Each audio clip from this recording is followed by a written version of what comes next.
Hello friends, आज हमारी class है 31 जिसका हमारा पार्ट रहेगा 3।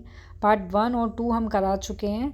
पार्ट 3 में आपका टॉपिक है आनुवांशिकता और वातावरण का अर्थ और प्रभाव। हमारा सब्जेक्ट है वही बाल विकास एवं शिक्षा शास्त्र। ये जो टॉपिक है इससे रिलेटेड आपके क्वेश्चन जो एग्ज़ाम में आते हैं 1 या 2 नंबर का क्वेश्चन तो आप देखना 101% आपका एग्ज़ाम में मिलेगा ही मिलेगा। तो हम स्टार्ट करते हैं आज की क्लास। जिसको भी वीडियो पसंद आए वो इसको लाइक शेयर सब्सक्राइब करना ना भूलें। Now start. तो यहाँ हमारी इसके अंदर हेडिंग आती है आनुवांशिकता की अवधारणा। हमें इसमें पता होना चाहिए सबसे पहले तो कि आनुवांशिकता क्या होती है। ठीक है, तो हम इसमें पढ़ेंगे आनुवांशिक गुणों के एक पीढ़ी से दूसरी पीढ़ी में संचारित होने की प्रक्रिया को ही आनुवांशिकता या फिर वंशानुक्रम कहा जाता है। आपने देखा होगा कि एक पीढ़ी से जो भी गुण, एक तरह से मान लो माता पिता होते हैं, आपके माता पिता से जो भी गुण बच्चे में ट्रांसफ़र हो रहा है तो वही आपका क्या कहलाएगा, वंशानुक्रम कहलाएगा। और ये जो प्रोसेस होता है ये होता है जीन के थ्रू। आगे आप इसमें देखना, जीन द्वारा व्यक्ति अपने माँ बाप के या माता पिता के गुणों को प्राप्त करते हैं। ठीक है, तो आनुवांशिकता का मतलब यही है कि जो जीन्स होते हैं वो व्यक्ति क्या है, व्यक्ति के अंदर ट्रांसफ़र होते हैं माता पिता के। आपने देखा होगा कि जो फैमिली के अंदर भी ये चीज़ नोटिस करी होगी कि किसी के मम्मी पापा के क्या होता है, माँ बाप जो होते हैं उनका क्या होता है, आपने आइज़ कलर देखा होगा, किसी का होता है कि कारी आँख होती है, तो आपने देखा होगा उसके बच्चे में भी क्या होती है, कारी आँख होती है। तो ये एक जेनेटिक होता है, इसको बोलते हैं वंशानुक्रम, कि पीढ़ी एक पीढ़ी से दूसरी पीढ़ी में संचारित हो रहे हैं गुण, तो वो कहलाता है आपका लक्षण आनुवांशिकता। तो क्लियर हुआ आपको कि आनुवांशिकता या फिर वंशानुक्रम जो होता है वो होता क्या है। तो शॉर्ट में हम यही बोल सकते हैं कि गुणों का ट्रांसफ़र एक पीढ़ी से दूसरी पीढ़ी के अंदर किसके थ्रू, जीन्स के थ्रू। अब इसमें क्या है, इसके कुछ एग्जाम्पल भी हैं, इसके लक्षण भी हैं। तो इसके जो एग्जाम्पल आते हैं आपके, उनको नोट कर लेना। एग्जाम्पल है इसका, आपका एग्जाम्पल आता है, फर्स्ट एग्जाम्पल है त्वचा का रंग। आपने देखा होगा किसी के माता पिता क्या होते हैं, काले होते हैं, तो उनके बच्चे भी क्या मिलेंगे, मोस्टली काले मिलेंगे। कुछ पेरेंट्स क्या होते हैं, गोरे होते हैं, तो उनके जो बच्चे होते हैं वो भी क्या होते हैं, गोरे होते हैं। तो त्वचा का जो रंग है ये भी एक आनुवांशिक लक्षण का एक उदाहरण है। ऐसी आपका आता है बालों का रंग, बालों का रंग। इसी तरीके से होता है आपका आइज़ का, मैंने अभी थोड़ी देर पहले भी बताया था कि जो आँखों का रंग होता है ये भी एक आनुवांशिक लक्षण होता है, जो आइज़ का रंग होता है। इसी तरीके से आपकी होती है हाइट, ऊंचाई। ठीक है, आपने देखा होगा ना जो छोटे छोटे पेरेंट्स होते हैं जिनको बोना भी बोल देते हैं, देखे ना छोटे छोटे, तो उनके बच्चे क्या हैं, उनके बच्चे भी छोटे छोटे होते हैं। तो इसी तरीके से शरीर का जो प्रकार होता है या सहानुभूति होती है, भूमि के प्रति संवेदनशीलता होती है, ये सभी आपकी किसके अंदर आती है, आनुवांशिक लक्षण के अंतर्गत आती है। क्लियर हुआ आपको आनुवांशिक लक्षण। किसी को अगर कोई भी प्रॉब्लम हो, कोई भी डाउट हो तो वो कमेंट बॉक्स में लिखना, उसकी प्रॉब्लम सॉल्व होगी। अब आपका इसमें नेक्स्ट हेडिंग आती है जो वंशानुक्रम है इसका प्रभाव, कि वंशानुक्रम का क्या प्रभाव पड़ता है। ठीक है, तो इसमें हमारा फर्स्ट पॉइंट आता है, फर्स्ट पॉइंट है हमारा शारीरिक विकास पर प्रभाव। सबसे पहले जो इसका प्रभाव पड़ता है वो पड़ता है हमारे शारीरिक विकास पर। तो क्या है फर्स्ट आपका, शारीरिक विकास पर प्रभाव। तो जो बालक के आनुवांशिक जो गुण होते हैं वो बालक के कद में, रंग रूप में, शारीरिक जो गठन होता है उसमें, और जो वृद्धि होती है उसको प्रभावित करते हैं। तो शारीरिक का मतलब आपका यही है कि रंग रूप हो गया, जो मैंने अभी थोड़ी देर पहले भी बताया इसका एग्जाम्पल में, कि जो इसके लक्षण होते हैं। ठीक है, कद, ये सब किसके अंदर आता है आपका, ये शारीरिक के अंदर आता है। ठीक है, इसमें शारीरिक जो गठन हो गया, ये सारी चीज़ आती हैं आपकी शारीरिक विकास के अंदर। तो क्लियर हुआ। सेकंड पॉइंट आता है आपका मूल शक्ति पर प्रभाव।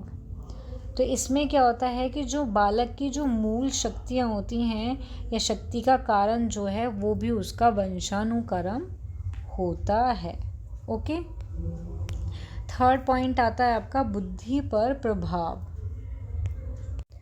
तो बुद्धि पर प्रभाव कैसा होता है कि बुद्धि का जो है वो बालक के विकास पर और अधिगम जो है उस पर क्या है विशेष प्रभाव पड़ता है।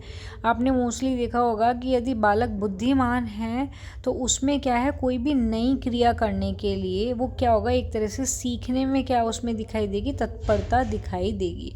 तो ये सब जो भी है ये भी आपका वंशानुक्रम का ही एक तरह से प्रभाव होता है। हर किसी का नहीं 100% नहीं होता, लेकिन कुछ पॉइंट में होता है कि जैसे कि माता पिता अगर तुम्हारे क्या होते हैं इंटेलिजेंट हैं तो उसका बच्चा भी क्या होता है इंटेलिजेंट होता है। ठीक है। और आपने देखा होगा तेज बुद्धि वाले बालकों में सामाजिक, संवेगात्मक, संज्ञात्मक विकास जो है वो अधिक देखा जाता है इसके अंदर। ठीक है। तो ये सब क्या है, ये माता पिता के थ्रू ही ये सब बच्चे में क्या होते रहते हैं, ट्रांसफ़र ये होते रहते हैं किसके, जीन्स के थ्रू। अब नेक्स्ट आता है इसमें आपका चरित्र पर प्रभाव। तो आपका क्या होता है जो स्टार्कवुड थे आपके, जो इसमें कौन थे, आपका जो ये है चरित्र पर प्रभाव, इसमें क्या है आपके स्टार्कबुक। इनके द्वारा क्या हुआ था, इनके द्वारा जो जू परिवार का इन्होंने क्या किया था, अध्ययन किया था। किसका अध्ययन किया था, ज्यूक परिवार का। ठीक है। चरित्र पर प्रभाव का वंशानुक्रम पर किस तरीके से प्रभाव पड़ता है, तो इसमें एक स्टार्कबुक थे जिन्होंने ज्यूक परिवार पर क्या किया था, अध्ययन किया था। तो इन्होंने उस अध्ययन में क्या किया कि इन्होंने एक मछली का क्या करा, शिकार करने वाले एक व्यक्ति की वंश जो है उसकी परंपरा का क्या करा, विकास हुआ। ठीक है। तो इन्होंने क्या किया, जो वंश परंपरा का विकास हुआ, तो इसमें क्या था, इसमें क्या होता है जो व्यक्ति है उसने उसकी जो संतान है वो निम्न बुद्धि वाली और दुराचारी वाली हुई। क्यों, क्योंकि उसने ऐसी स्त्री से विवाह किया कि जो क्या थी, जिसमें बुद्धि कम थी और वो दुराचरित्र वाली थी। तो ये चीज़ उसने नोटिस करी अपने अध्ययन में कि जो उसकी संतान उत्पन्न हुई वो भी उसी तरीके की थी, उसका जो कैरेक्टर था तो वो भी वैसे ही था, चरित्रहीन था। और जो उसके बच्चे थे वो एक तरह से अपराधी निकले, चोर डाकू डकैती डालने लगे। तो इससे ये निष्कर्ष निकलता है इस सारी चीज़ से कि चरित्रहीन जो है वो भी माता पिता की संतान से ही चरित्र के अंदर आती है। तो वंशानुक्रम का प्रभाव इस तरीके से पड़ता है चरित्र पर। किसने ये चीज़ किया था, किसने अध्ययन किया था, स्टार्कबुक ने। तो ये क्वेश्चन आ सकता है आपका कि मछली का शिकार करने वाले व्यक्ति की जो वंश परंपरा का जो विकास हुआ था, इसका जो अध्ययन किया था वो किसने किया था, तो वो स्टार्कबुक ने किया था। एक क्वेश्चन आ सकता है कौन से परिवार पर किया था, तो जो ज्यूक नाम का एक परिवार था उस पर अध्ययन किया था। तो आपको जो ये नाम है वो नाम याद होना चाहिए, क्योंकि 1 नंबर में क्वेश्चन आपका आ जाएगा। छोटी छोटी चीज़ें होती हैं कि जो आ जाती हैं जिसको हम नहीं पढ़ते इतना डिटेल में। तो एग्ज़ाम में तो यही है कि अगर देने जा रहे हो तो हमें उसका थोड़ा डिटेल भी पता होना चाहिए। ठीक है। तो हमारी नेक्स्ट हेडिंग आती है व्यावसायिक कुशलता पर प्रभाव। इसमें आपका क्या होता है कि माता पिता की जो व्यावसायिक योग्यता होती है वो भी बालक को क्या करती है, एक तरह से हस्तांतरित होती रहती है उसके अंदर, क्योंकि जो व्यावसायिक योग्यता भी क्या होती है वंश पर एक तरह से आधारित होती है आपकी। ठीक है। नेक्स्ट आता है आपका सामाजिक पहलू। तो नेक्स्ट आपका क्या है, सामाजिक पहलू। इसमें क्या होता है कि व्यक्ति जो है वो सामूहिकता की एक क्या होती है उसके अंदर मूल प्रवृत्ति का जो होता है वो निवास होता है, और जो उसकी ये प्रवृत्ति होती है यही व्यक्ति को समूह में रहने की एक तरह से क्या देती है, प्रेरणा देती है। और ये जो प्रवृत्ति है इस प्रवृत्ति की अगर तीव्रता जिस व्यक्ति में अधिक होगी वो उतना ही अधिक क्या होगा, समाज में समायोजित हो जाता है, कि वो बच्चा समाज में उतनी ही जल्दी क्या हो जाएगा, घुल मिल जाएगा, तो वो क्या हो जाएगा, समायोजित हो जाएगा। अगर ये तीव्रता क्या है बच्चे के अंदर कम है तो वो समाज में एडजस्टमेंट नहीं कर पाता, वो कुसमायोजित, जो आपने सुना, मैंने पढ़ाया भी था पहले वीडियो में, तो वो क्या हो जाता है, कुसमायोजित हो जाता है, वो समाज में क्या है, समायोजित नहीं हो पाता। ठीक है। और उन परिवारों के बच्चे सामाजिक क्रिया में क्या है, कलाप में भागीदारी जो है वो करते हैं, और जो सामाजिक के नियम हैं वो और जो परंपराएं हैं उनका निर्वहन भी वो करते हैं, वो बच्चे। ठीक है। नेक्स्ट आता है आपका महानता पर प्रभाव। तो नेक्स्ट हेडिंग आती है हमारी महानता पर प्रभाव। तो जो आनुवांशिकता होती है, वंशानुक्रम होता है, इसका भी महानता पर क्या होता है, विशेष प्रभाव पड़ता है। इसी तरीके से एक हमारा जो हेडिंग है, एक हेडिंग और है, उसको नोट करके लिखना। हमारी हेडिंग आती है वो 8 नंबर की हमारी हेडिंग है स्वभाव पर प्रभाव। स्वभाव पर प्रभाव। तो आपका इसमें क्या होता है कि बालक का जो स्वभाव है, आपने देखा होगा, वो आम तौर पर उसके माता पिता के स्वभाव के अनुरूप ही होता है, कि माता पिता का जैसा स्वभाव है तो बच्चे का भी स्वभाव मोस्टली वैसा ही देखा जाता है।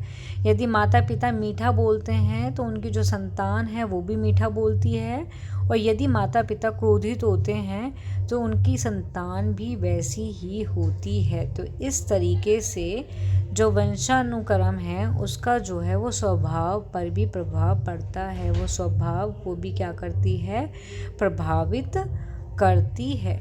ठीक है। तो ये आपका यहाँ होता है फिनिश। इसके बाद हमारा आता है इसमें वातावरण का अर्थ। अभी हमने आनुवांशिक वंशानुक्रम का पढ़ा है हमने, तो अब हमारी नेक्स्ट हेडिंग आती है वातावरण का अर्थ। वातावरण का अर्थ क्या है? वातावरण का अर्थ होता है पर्यावरण। पर्यावरण या फिर चारों ओर घेरने वाला। जो इसका हम संक्षेप में अगर इसका आंसर बताएं, इसका मतलब बताएं, मीनिंग, तो वातावरण का अर्थ होता है पर्यावरण या फिर चारों ओर से घेरने वाला। नेक्स्ट इसमें आता है हमारा, आगे आता है मनुष्य। मनुष्य जल, वायु, वनस्पति, पहाड़, पठार, नदी या वस्तु आदि से क्या हुआ है, घिरा हुआ है। कि जो एक मनुष्य है वो इन सब चीज़ों से क्या है, घिरा हुआ है। मोस्टली आपने भी देखा होगा कि हमारे चारों तरफ जल भी है, वायु भी है, वनस्पति है, पहाड़ है, नदियाँ हैं, वस्तुएं, इन सब से क्या है, हम घिरे हुए हैं। तो यही सब मिलकर क्या बनाते हैं, पर्यावरण का निर्माण करते हैं, या वातावरण जो है इसका निर्माण करते हैं। तो वातावरण का अर्थ आपका यही होता है कि जो हमें चारों ओर से घेरे हुए है, और ये सब मिलकर ही किसका निर्माण करते हैं, पर्यावरण का निर्माण करते हैं। ये क्वेश्चन तो नहीं आता कि वातावरण का अर्थ क्या होता है, लेकिन हमें पता होना चाहिए कि हाँ भाई ये होता क्या है और किस तरीके से मिलकर, या किस चीज़ से मिलकर ये बना हुआ है आपका। ठीक है। अब हमारा नेक्स्ट हेडिंग आती है वातावरण का प्रभाव। नेक्स्ट हेडिंग है हमारी, यही आती है कि फर्स्ट पॉइंट आता है इसमें वातावरण के प्रभाव में शारीरिक विकास का प्रभाव। ठीक है। आपका जो वातावरण होता है वो शारीरिक विकास को कई तरीके से प्रभावित करता है। जैसे वातावरण में मौजूद जितनी भी चीज़ें होती हैं, उनसे जुड़ी हुई जितने भी अनुभव होते हैं, शारीरिक जितनी भी गतिविधियां होती हैं, नींद होती है, शारीरिक स्वास्थ्य को क्या करता है, प्रभावित करता है। क्या चीज़, वातावरण की, जो तुम्हारा वातावरण है वो वातावरण में मौजूद जितनी भी चीज़ें हैं, उनसे जुड़े हुए जो भी अनुभव हैं, उन सभी को क्या करता है, प्रभावित करता है। जैसे आपने देखा होगा मोस्टली कि अगर तुम प्रदूषण से भरा हुआ, कोई भी प्रदूषण से भरा हुआ वातावरण है, अगर तुम उसमें रहने लग जाओगे तो तुम्हें क्या होगा, जो श्वसन है, श्वसन से संबंधी क्या होगी, आपको समस्या जो है वो हो सकती है। ठीक है। अगर कोई भी व्यक्ति या बच्चा शांत और व्यवस्थित वातावरण में रहते हैं तो उनको नींद अच्छी आती है, और उनका जो हर तरीके से वो क्या है, पॉजिटिव वाइब्स देते हैं। मतलब कि वो अच्छी तरह शांत वातावरण में, व्यवस्थित वातावरण में है, तो वो उन्हें बहुत ज़्यादा इफ़ेक्ट करती है। कि जैसे प्रदूषित भरे में है तो श्वसन संबंधी समस्या हो जाएगी, शांत और व्यवस्थित में है तो आपको नींद जो है वो अच्छी आएगी। ठीक है। नेक्स्ट आता है आपका बौद्धिक विकास पर। तो भौतिक क्या है आपका, तो इसमें क्या होता है कि जो बालक का मानसिक विकास है वो केवल बुद्धि से ही निश्चित नहीं होता। एक तरह से देखें तो उसमें बालक की जो ज्ञानेंद्रियां होती हैं, जो मस्तिष्क होते हैं, कि जो सभी भाग हैं या मानसिक क्रियाएं, ये सब क्या होती हैं उसमें शामिल होती हैं। इसलिए जो बालक के वंश से जो भी कुछ लेकर पैदा होता है उसका जो विकास है वो किस में होगा, वो उचित वातावरण से ही होता है। ठीक है, तो इसमें क्या है, जो वातावरण से क्या होता है, बालक की जो बौद्धिक क्षमता होती है, ठीक है, बौद्धिक जो क्षमता होती है बालक की जो बौद्धिक क्षमता होती है वो तेजी से आती है वातावरण से।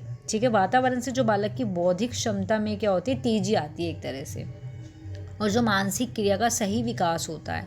तो ये दोनों ही बच्चे क्या है, विकास में सहयोग देते हैं। तो एक तरह से जो आपका कौन है, गॉर्डन है आपके, ठीक है, जो गॉर्डन है या और भी विज्ञान है, उन्होंने अपने एक अध्ययन किया और उस अध्ययन में उन्होंने ये स्पष्ट किया कि जो अच्छा वातावरण है वो बच्चों के मानसिक वातावरण में क्या करता है, एक तरह से सहयोग देता है।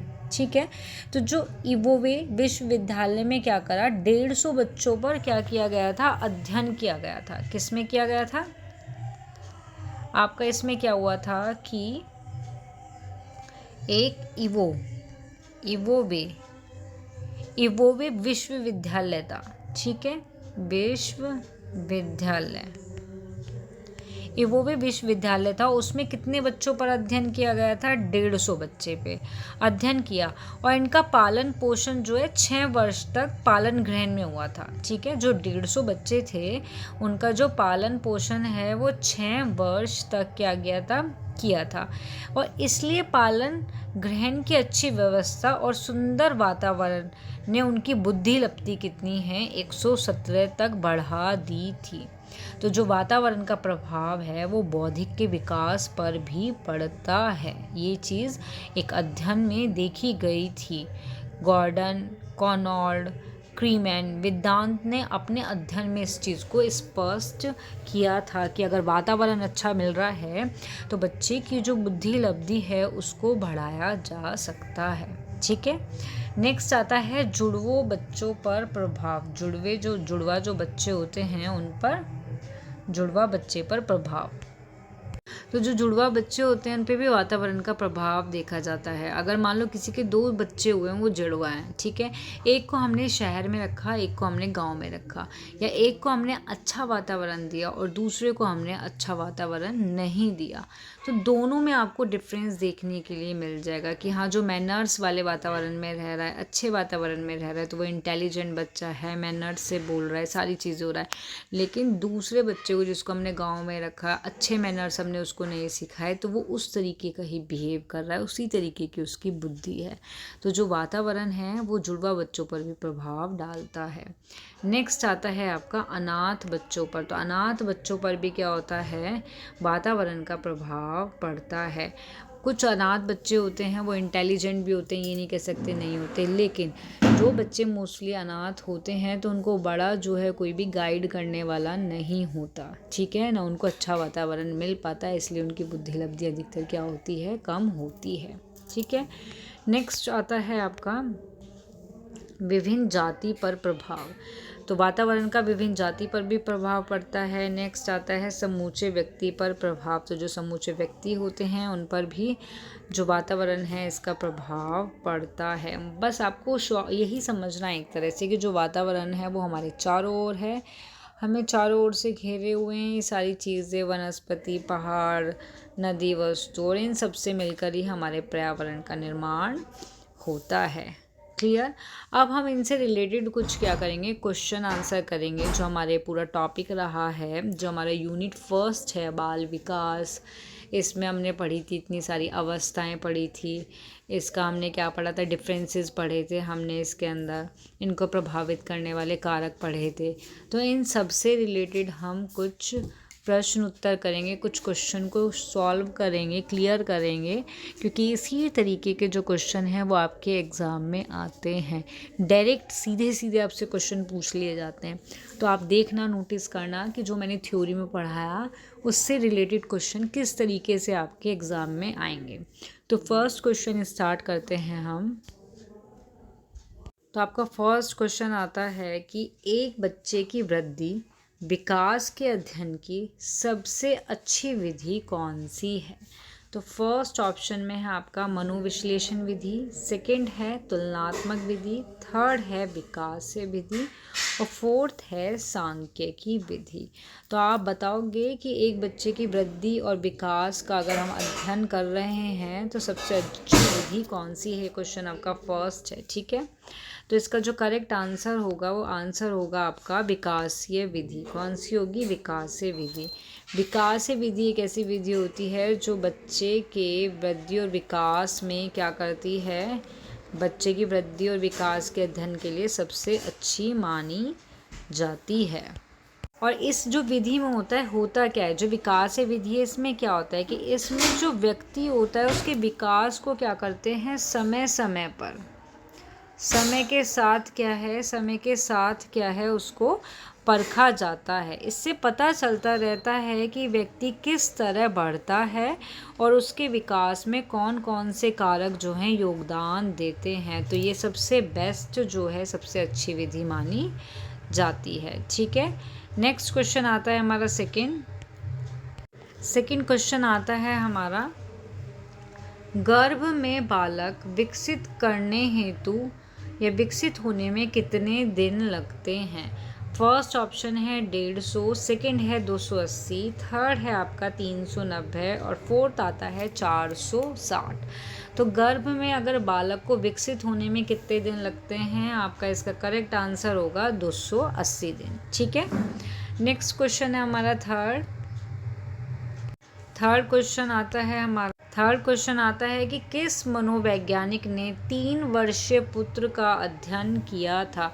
कि ऐसा कौन सा मनोवैज्ञानिक था जिसने 3 वर्षीय पुत्र का क्या किया था, अध्ययन किया था। फर्स्ट आता है पेस्टालाजी, सेकंड आता है वॉटसन, थर्ड है आपका स्टेनले हॉल और डी आता है आपका जेम्स सली।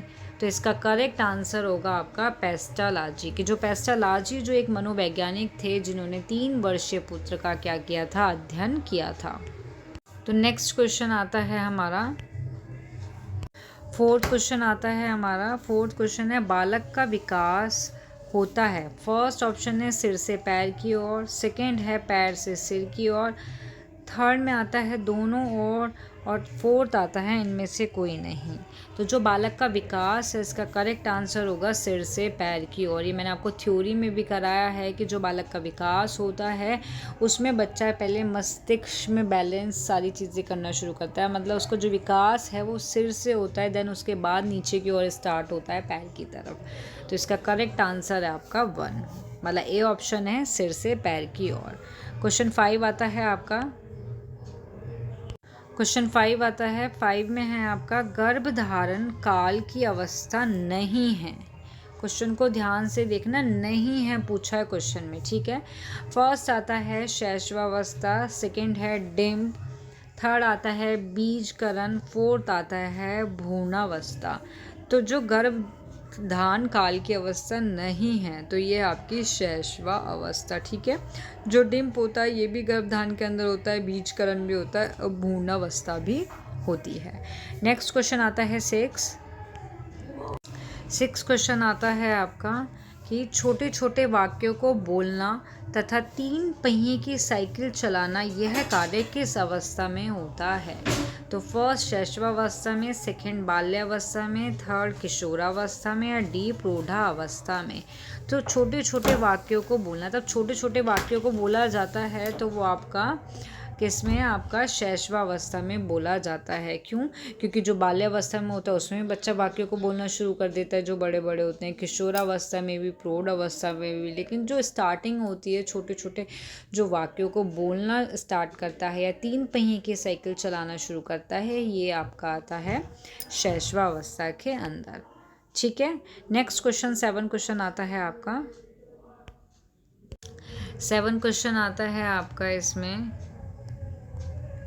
विकास में वृद्धि से तात्पर्य है फर्स्ट ज्ञान में वृद्धि से, सेकंड संवेग में वृद्धि से, सी वजन में वृद्धि से, या डी आकार सोच समझ कौशल में वृद्धि से। तो इसका करेक्ट आंसर होगा आपका आकार सोच समझ और कौशल में वृद्धि की। विकास में जो वृद्धि का तात्पर्य होता है वो इन तीनों चीज़ों से होता है। ठीक है। नेक्स्ट 8 क्वेश्चन आता है आपका। 8 क्वेश्चन नंबर आता है आपका, बालक का विकास परिणाम है रिजल्ट है। फर्स्ट वंशानुक्रम का, सेकंड वातावरण का, थर्ड वंशानुक्रम वातावरण की अंतःक्रिया का, या डी आर्थिक कारक का। तो करेक्ट आंसर होगा इसका वंशानुक्रम और जो वातावरण की जो अंतःक्रिया होती है उन दोनों का क्या है, बालक का विकास परिणाम है। ये क्या है आपका, ये इंपॉर्टेंट क्वेश्चन है। ठीक है। नेक्स्ट आपका आता है 9 क्वेश्चन आता है आपका, श्याम पट पर लिखते समय सबसे महत्वपूर्ण क्या है। फर्स्ट अच्छी लिखावट, सेकंड लेखन में स्पष्टता, सी बड़े अक्षर में लिखना, डी। तो इसका जो करेक्ट आंसर होगा वो होगा अच्छी लिखावट, कि श्याम पट पर लिखते समय सबसे महत्वपूर्ण होना चाहिए अच्छी लिखावट। ओके। नेक्स्ट 10 क्वेश्चन आता है आपका। 10 नंबर का क्वेश्चन आपका आता है, जन्म के समय शिशु में कितनी हड्डी होती हैं। 206, 230, 270 या फिर 320। तो इसका करेक्ट आंसर होगा आपका 270, कि जन्म के समय शिशु में हड्डियां कितनी होती हैं, 270 होती हैं। ठीक है। नेक्स्ट आपका 11 क्वेश्चन आता है, जन्म के समय आपका शिशु के मस्तिष्क का भार कितना होता है। 300 ग्राम, 350 ग्राम, 400 ग्राम या 450 ग्राम। तो इसका करेक्ट आंसर है 350 ग्राम। ठीक है। 12 क्वेश्चन आएगा हमारा। नेक्स्ट आपका 12 क्वेश्चन आता है कि तनाव और क्रोध की अवस्था है। फर्स्ट शैशवावस्था, सेकंड बाल्यावस्था, थर्ड किशोरावस्था, फोर्थ वृद्धावस्था। तो इसका करेक्ट आंसर होगा आपका किशोरा अवस्था। ये क्वेश्चन आपका मोस्ट इम्पोर्टेंट है, एग्जाम में आया भी हुआ है कि जो तनाव और क्रोध की अवस्था है वो कौन सी होती है, आपकी किशोरावस्था होती है। ठीक है। नेक्स्ट क्वेश्चन है 13 आपका। 13 क्वेश्चन आता है हमारा, शरीर विकास का क्षेत्र है, शारीरिक विकास का क्या है, क्षेत्र है। तो फर्स्ट ऑप्शन है स्नायु मंडल, सेकंड है स्मृति, थर्ड आता है अभिप्रेरणा और फोर्थ आता है आपका समायोजन। तो शारीरिक विकास का क्षेत्र है, इसका करेक्ट आंसर होगा आपका स्नायु मंडल। ओके। 14 क्वेश्चन आता है हमारा। 14 क्वेश्चन हमारा आता है इसमें, शरीर के आकार में वृद्धि होती है क्योंकि। फर्स्ट शारीरिक गत्यात्मक विकास, सेकंड संवेगात्मक विकास, थर्ड संज्ञानात्मक विकास और फोर्थ आता है हमारा नैतिक विकास। ठीक है।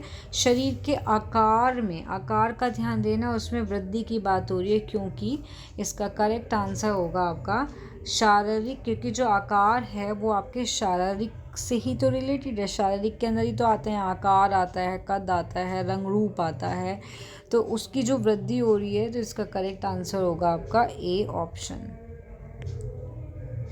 40 क्वेश्चन आता है हमारा, व्यक्तित्व विकास की अवस्था है।